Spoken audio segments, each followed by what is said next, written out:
Book 10th, Chapter 1 of The Ambassadors, by Henry James. Strether occupied, beside little Bilham, 3 evenings after his interview with Mamie Pocock, the same deep divan they had enjoyed together on the first occasion of our friend's meeting Madame de Vionnet and her daughter in the apartment of the Boulevard Malesherbes, where his position affirmed itself again as ministering to an easy exchange of impressions. The present evening had a different stamp. If the company was much more numerous, so, inevitably, were the ideas set in motion. It was, on the other hand, however, now strongly marked that the talkers moved, in respect to such matters, round an inner, a protected circle. They knew at any rate what really concerned them tonight, and Strether had begun by keeping his companion close to it.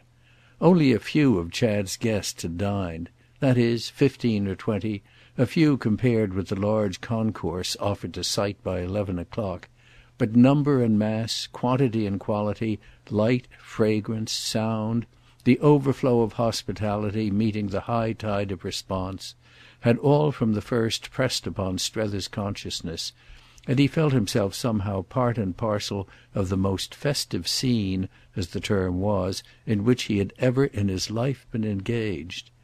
He had perhaps seen on 4ths of July and on dear old domestic commencements more people assembled, but he had never seen so many in proportion to the space, or had at all events never known so great a promiscuity to show so markedly as picked. Numerous as was the company, it had still been made so by selection, and what was above all rare for Strether was that by no fault of his own he was in the secret of the principle that had worked. He hadn't inquired, he had averted his head, but Chad had put him a pair of questions that themselves smoothed the ground. He hadn't answered the questions, he had replied that they were the young man's own affair, and he had then seen perfectly that the latter's direction was already settled. Chad had applied for counsel only by way of intimating that he knew what to do, and he had clearly never known it better than in now presenting to his sister the whole circle of his society. This was all in the sense and the spirit of the note struck by him on that lady's arrival.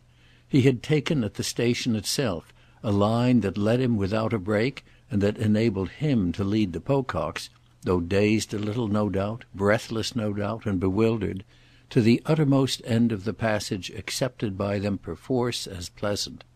He had made it for them violently pleasant and mercilessly full, the upshot of which was, to Strether's vision, that they had come all the way without discovering it to be really no passage at all. It was a brave blind alley, where to pass was impossible and where, unless they stuck fast, they would have, which was always awkward, publicly to back out. They were touching bottom assuredly tonight. The whole scene represented the terminus of the cul-de-sac.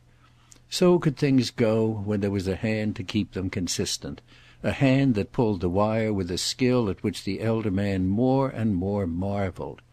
The elder man felt responsible, but he also felt successful, since what had taken place was simply the issue of his own contention 6 weeks before that they should properly wait to see what their friends would have really to say. He had determined Chad to wait, he had determined him to see. He was therefore not to quarrel with the time given up to the business.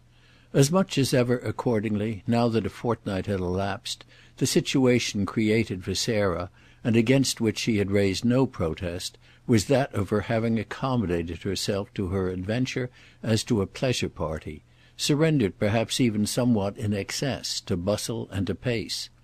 If her brother had been at any point the least bit open to criticism, it might have been on the ground of his spicing the draught too highly and pouring the cup too full. Frankly treating the whole occasion of the presence of his relatives as an opportunity for amusement, he left it, no doubt, but scant margin as an opportunity for anything else. He suggested, invented, abounded, yet all the while with the loosest, easiest rein. Strether, during his own weeks, had gained a sense of knowing Paris, but he saw it afresh and with fresh emotion in the form of the knowledge offered to his colleague.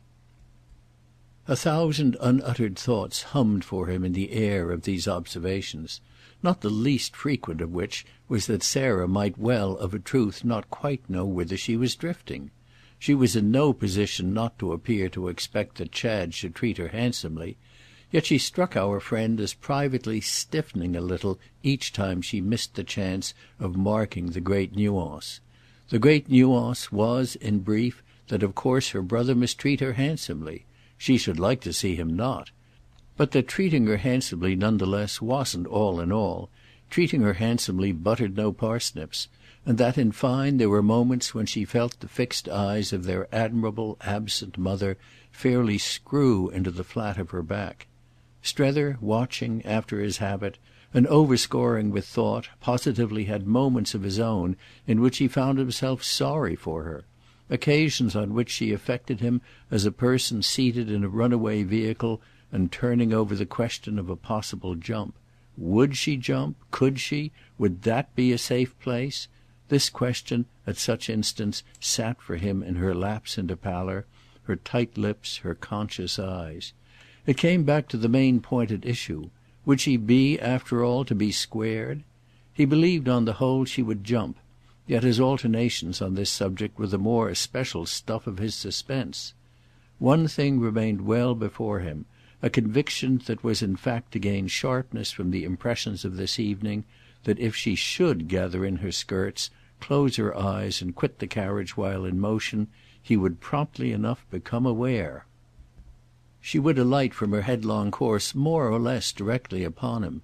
It would be appointed to him, unquestionably, to receive her entire weight. Signs and portents of the experience thus in reserve for him had, as it happened, multiplied even through the dazzle of Chad's party. It was partly under the nervous consciousness of such a prospect that, leaving almost every one in the two other rooms, leaving those of the guests already known to him as well as a mass of brilliant strangers of both sexes and of several varieties of speech, he had desired 5 quiet minutes with little Bilham, whom he always found soothing and even a little inspiring, and to whom he had actually moreover something distinct and important to say. He had felt of old, for it already seemed long ago, rather humiliated at discovering he could learn in talk with a personage so much his junior the lesson of a certain moral ease. But he had now got used to that. Whether or no the mixture of the fact with other humiliations had made it indistinct, whether or no directly from little Bilham's example, the example of his being contentedly just the obscure and acute little Bilham he was. It worked so for him, Strether seemed to see, and our friend had at private hours a wan smile over the fact that he himself, after so many more years, was still in search of something that would work. However, as we have said, it worked just now for them equally to have found a corner a little apart. What particularly kept it apart was the circumstance that the music in the salon was admirable, with 2 or 3 such singers as it was a privilege to hear in private. Their presence gave a distinction to Chad's entertainment, and the interest of calculating their effect on Sarah was actually so sharp as to be almost painful. Unmistakably, in her single person, the motive of the composition, and dressed in a splendour of crimson which affected Strether as the sound of a fall through a skylight, she would now be in the forefront of the listening circle and committed by it up to her eyes. Those eyes during the wonderful dinner itself he hadn't once met, having confessedly, perhaps a little pusillanimously, arranged with Chad that he should be on the same side of the table. But there was no use in having arrived now with little Bilham at an unprecedented point of intimacy unless he could pitch everything into the pot. You who sat where you could see her, what does she make of it all? By which I mean on what terms does she take it? Oh, she takes it, I judge, as proving that the claim of his family is more than ever justified. She isn't then pleased with what he has to show? On the contrary, she's pleased with it as with his capacity to do this kind of thing, more than she has been pleased with anything for a long time. But she wants him to show it there. He has no right to waste it on the likes of us. Strether wondered. She wants him to move the whole thing over? The whole thing, with an important exception. Everything he has picked up and the way he knows how. She sees no difficulty in that. She'd run the show herself. and she'll make the handsome concession that Woollett would be on the whole in some ways the better for it. Not that it wouldn't be also in some ways the better for Woollett. The people there are just as good." "Just as good as you and these others? Ah, that may be. But such an occasion as this, whether or no," Strether said, "isn't the people. It's what has made the people possible." "Well then," his friend replied, "there you are. I give you my impression for what it's worth. Mrs. Pocock has seen, and that's to-night how she sits there. If you were to have a glimpse of her face you'd understand me. She has made up her mind to the sound of expensive music." Strether took it freely in. "Ah, then I shall have news of her." "I don't want to frighten you, but I think that likely. However," little Bilham continued, "if I'm of the least use to you to hold on by—" "You're not of the least," and Strether laid an appreciative hand on him to say it. "No one's of the least." With which, to mark how gaily he could take it, he patted his companion's knee. "I must meet my fate alone, and I shall. Oh you'll see. And yet," he pursued the next moment, "you can help me too. You once said to me," he followed this further, "that you held Chad should marry. I didn't see then so well as I know now that you meant he should marry Miss Pocock. Do you still consider that he should? Because if you do"—he kept it up—"I want you immediately to change your mind. You can help me that way." "Help you by thinking he should not marry?" "Not marry at all events Mamie." "And who then?" "Ah," Strether returned, "that I'm not obliged to say. But Madame de Vionnet, I suggest, when he can." "Oh," said little Bilham with some sharpness. "Oh precisely. But he needn't marry at all. I'm at any rate not obliged to provide for it. Whereas in your case I rather feel that I am." Little Bilham was amused. "Obliged to provide for my marrying?" "Yes, after all I've done to you." The young man weighed it. "Have you done as much as that?" "Well," said Strether, thus challenged, "of course I must remember what you've also done to me. We may perhaps call it square. But all the same," he went on, "I wish awfully you'd marry Mamie Pocock yourself." Little Bilham laughed out. "Why it was only the other night, in this very place, that you were proposing to me a different union altogether." "Mademoiselle de Vionnet?"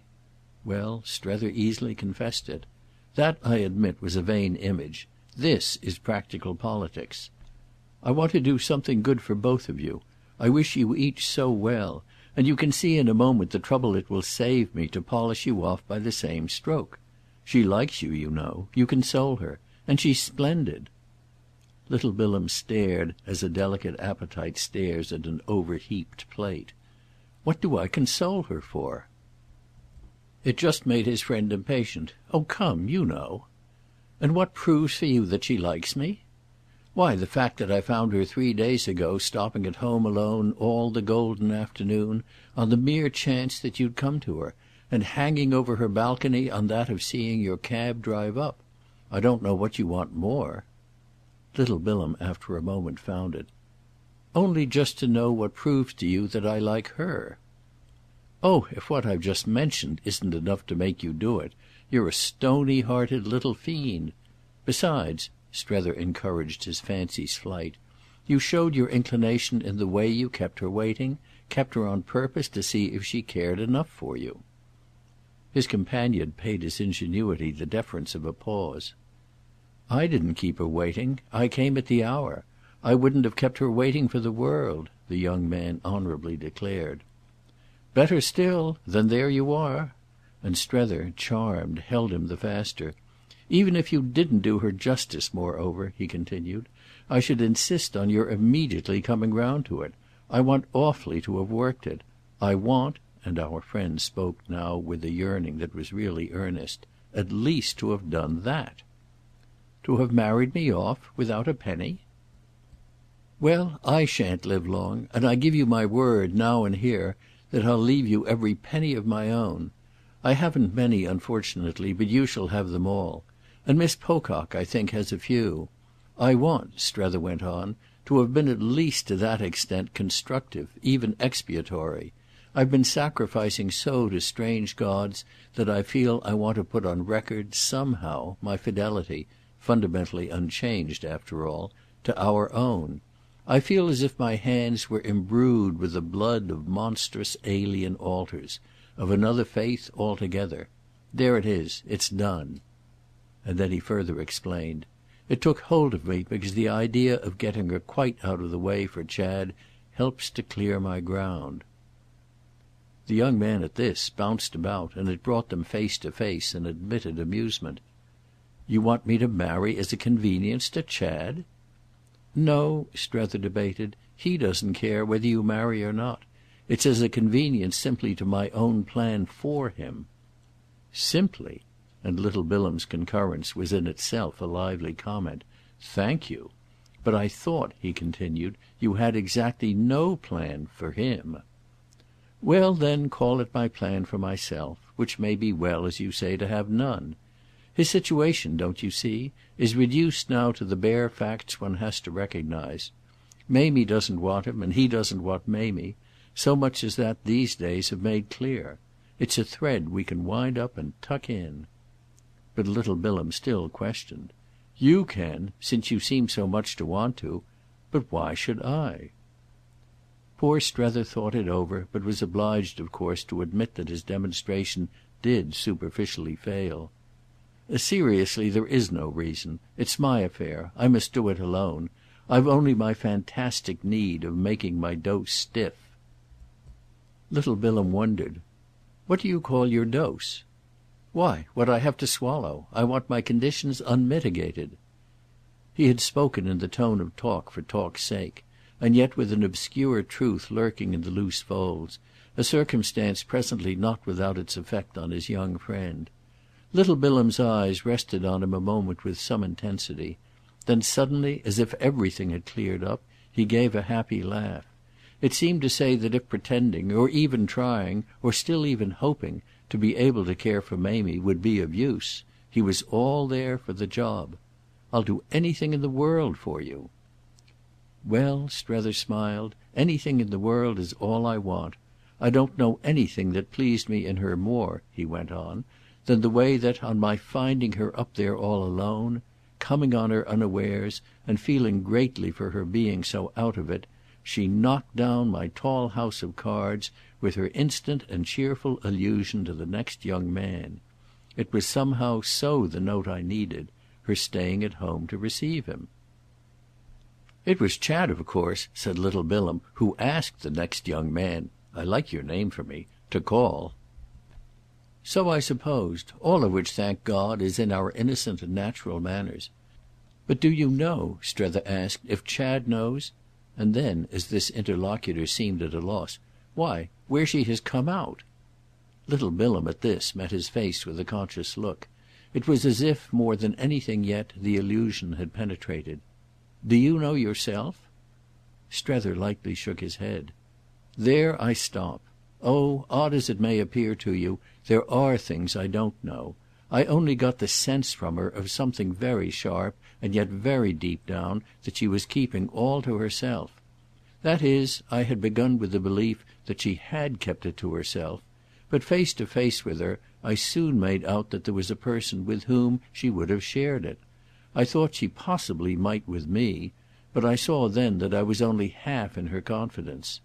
When, turning to me to greet me, for she was on the balcony and I had come in without her knowing it, she showed me she had been expecting you, and was proportionately disappointed, I got hold of the tail of my conviction. Half an hour later I was in possession of all the rest of it. You know what has happened." He looked at his young friend hard; then he felt sure. "For all you say, you're up to your eyes. So there you are." Little Bilham after an instant pulled half round. "I assure you she hasn't told me anything." "Of course she hasn't. For what do you suggest that I suppose her to take you? But you've been with her every day, you've seen her freely, you've liked her greatly, I stick to that, and you've made your profit of it. You know what she has been through as well as you know that she has dined here to-night, which must have put her, by the way, through a good deal more." The young man faced this blast, after which he pulled round the rest of the way. "I haven't in the least said she hasn't been nice to me. But she's proud." "And quite properly, but not too proud for that." "It's just her pride that has made her. Chad," little Bilham loyally went on, "has really been as kind to her as possible. It's awkward for a man when a girl's in love with him." "Ah but she isn't—now." Little Bilham sat staring before him; then he sprang up as if his friend's penetration, recurrent and insistent, made him really after all too nervous. "No, she isn't now. It isn't in the least," he went on, "Chad's fault. He's really all right.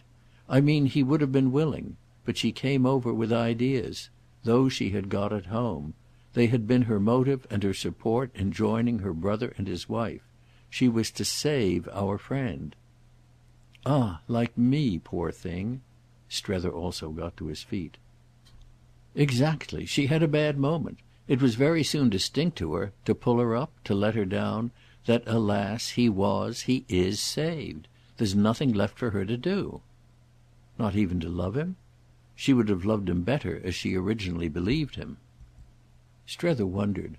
Of course one asks one's self what notion a little girl forms, where a young man's in question, of such a history and such a state. Well, this little girl saw them no doubt as obscure, but she saw them practically as wrong.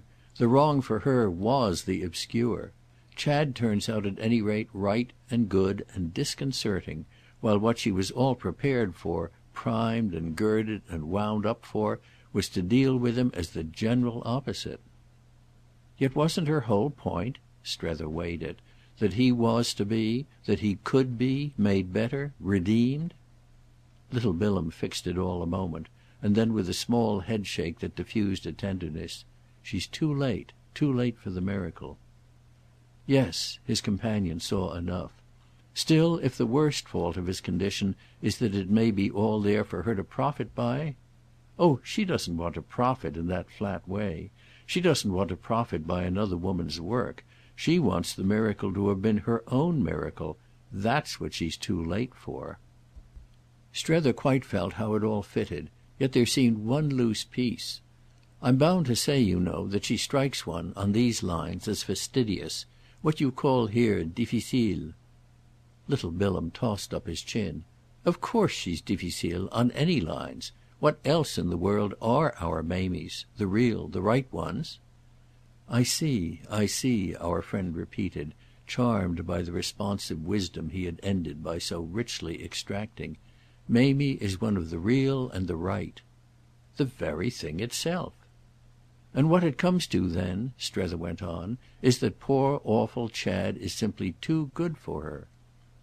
Ah too good was what he was after all to be; but it was she herself, and she herself only, who was to have made him so. It hung beautifully together, but with still a loose end.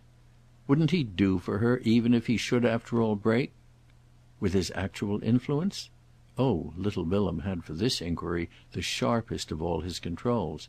How can he do, on any terms whatever, when he's flagrantly spoiled? Strether could only meet the question with his passive, his receptive pleasure. "Well, thank goodness you're not. You remain for her to save, and I come back, on so beautiful and full a demonstration, to my contention of just now, that of your showing distinct signs of her having already begun." The most he could say further to himself, as his young friend turned away, was that the charge encountered for the moment no renewed denial. Little Bilham, taking his course back to the music, only shook his good-natured ears an instant, in the manner of a terrier who has got wet, while Strether relapsed into the sense, which had for him in these days most of comfort, that he was free to believe in anything that from hour to hour kept him going. He had positively motions and flutters of this conscious hour-to-hour kind, temporary surrenders to irony, to fancy, frequent instinctive snatches at the growing rose of observation, constantly stronger for him, as he felt, in scent and colour, and in which he could bury his nose even to wantonness. This last resource was offered him, for that matter, in the very form of his next clear perception, the vision of a prompt meeting, in the doorway of the room, between little Bilham and brilliant Miss Barrace, who was entering as Bilham withdrew.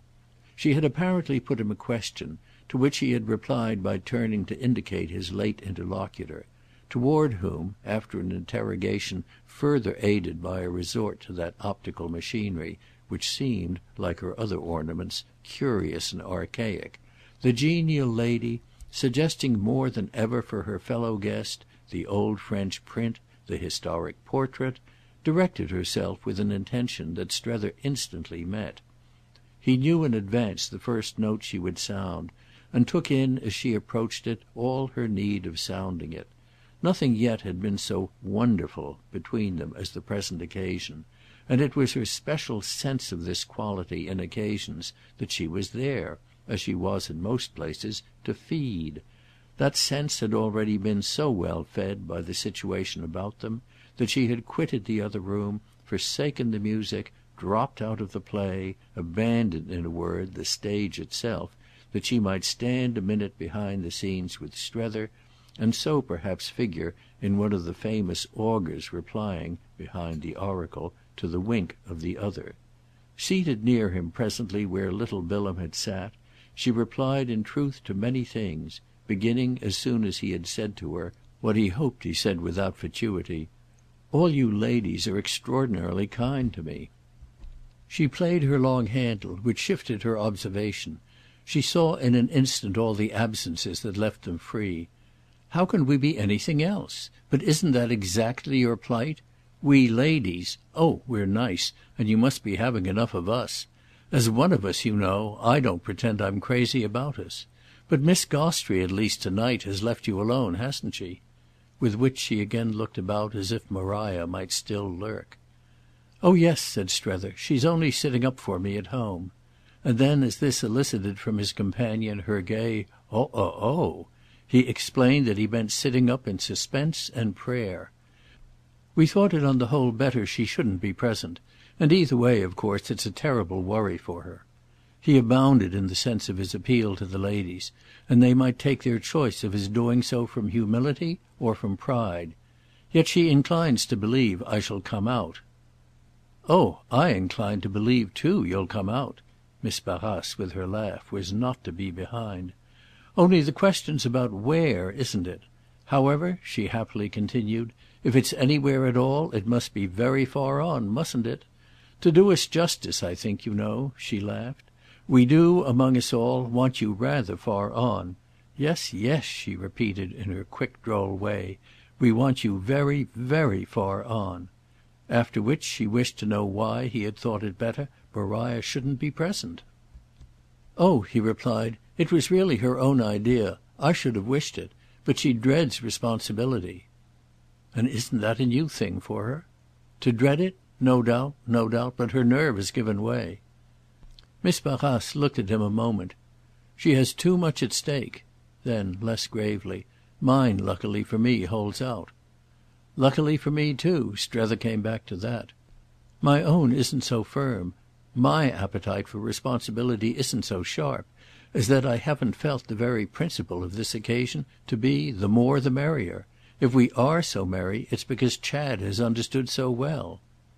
"He has understood amazingly," said Miss Barrace. "It's wonderful," Strether anticipated for her. "It's wonderful," she, to meet it, intensified, so that face to face over it they largely and recklessly laughed. But she presently added: "Oh I see the principle. If one didn't one would be lost.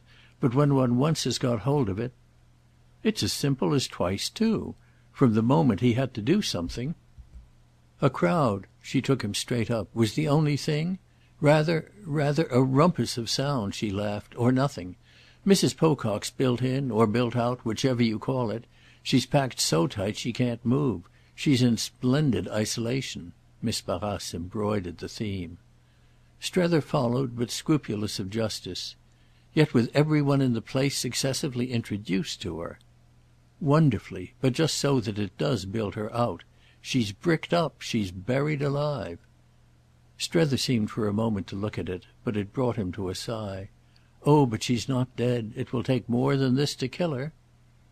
His companion had a pause that might have been for pity. "No, I can't pretend I think she's finished, or that it's for more than to-night." She remained pensive as if with the same compunction. "It's only up to her chin." Then again for the fun of it: "She can breathe." She can breathe. He echoed it in the same spirit. "And do you know," he went on, "what's really all this time happening to me, through the beauty of music, the gaiety of voices, the uproar, in short, of our revel, and the felicity of your wit? The sound of Miss Pocock's respiration drowns for me, I assure you, every other. It's literally all I hear." She focussed him with her clink of chains. "Well," she breathed ever so kindly. "Well, what?" "She is free from her chin up," she mused, "and that will be enough for her." "It will be enough for me," Strether ruefully laughed. "Waymarsh has really," he then asked, "brought her to see you?" "Yes, but that's the worst of it. I could do you no good, and yet I tried hard." Strether wondered. "And how did you try?" "Why, I didn't speak of you." "I see. That was better." "Then what would have been worse? For speaking or silent," she lightly wailed, "I somehow compromise. And it has never been any one but you." "That shows"—he was magnanimous—"that it's something not in you, but in one's self. It's my fault." She was silent a little. "No, it's Mr. Waymarsh's. It's the fault of his having brought her." "Ah then," said Strether good-naturedly, "why did he bring her?"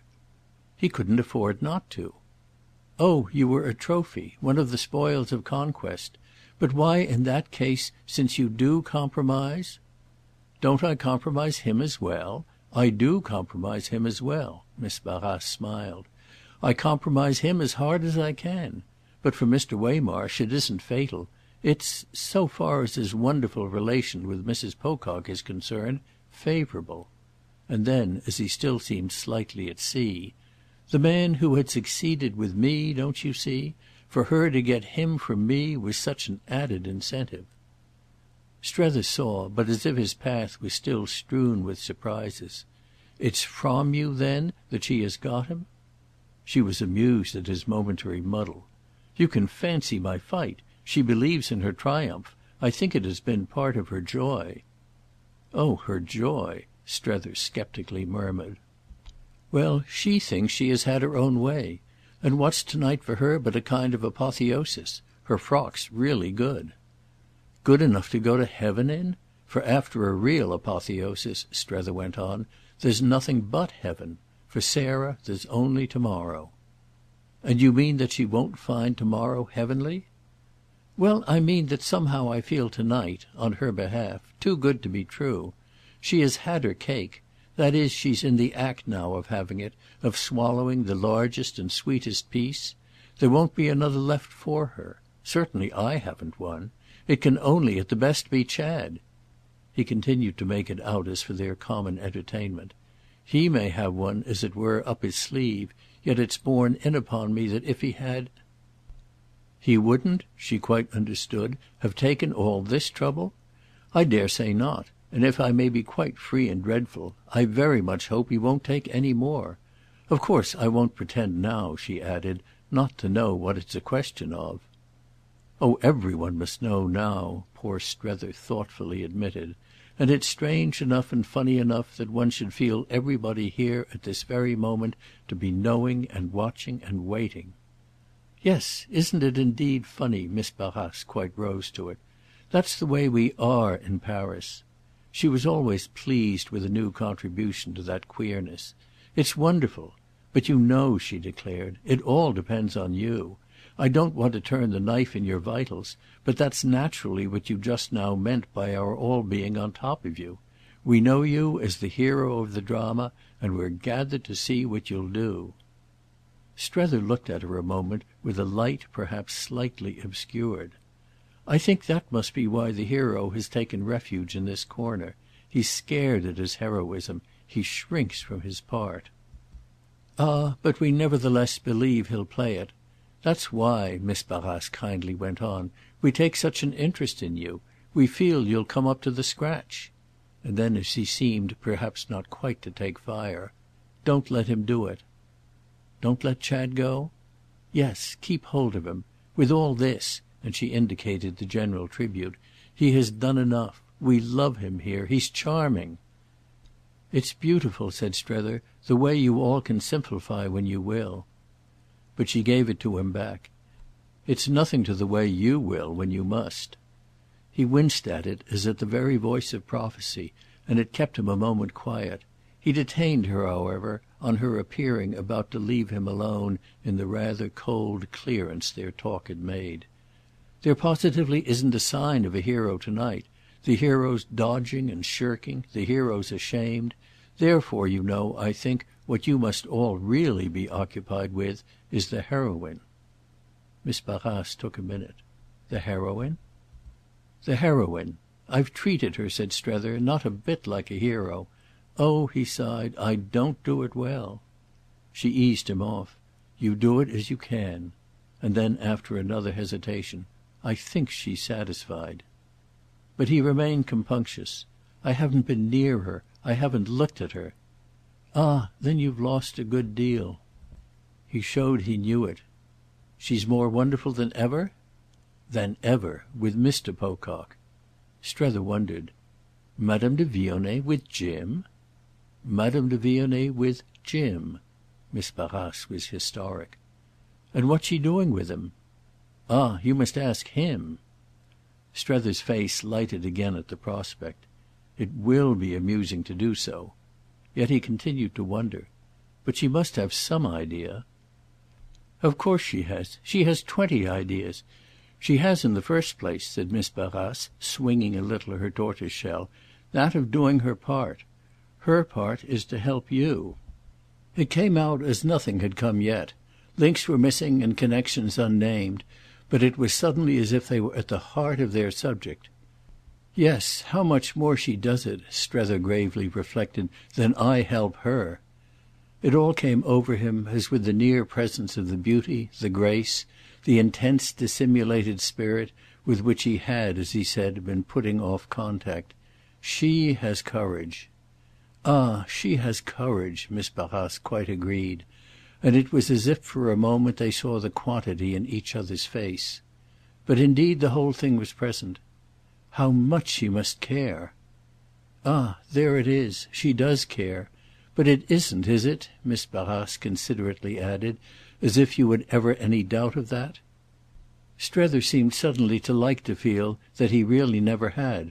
"Why of course it's the whole point." "Voilà!" Miss Barrace smiled. "It's why one came out," Strether went on, "and it's why one has stayed so long. And it's also," he abounded, "why one's going home. It's why It's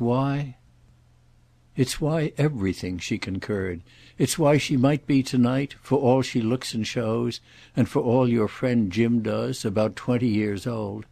There's another of her ideas, to be for him, and to be quite easily and charmingly as young as a little girl." Strether assisted at his distance. "For him? For Chad?" "For Chad, in a manner, naturally, always. But in particular to night for Mr. Pocock." And then as her friend still stared, "Yes, it is of a bravery. But that's what she has, her high sense of duty." It was more than sufficiently before them.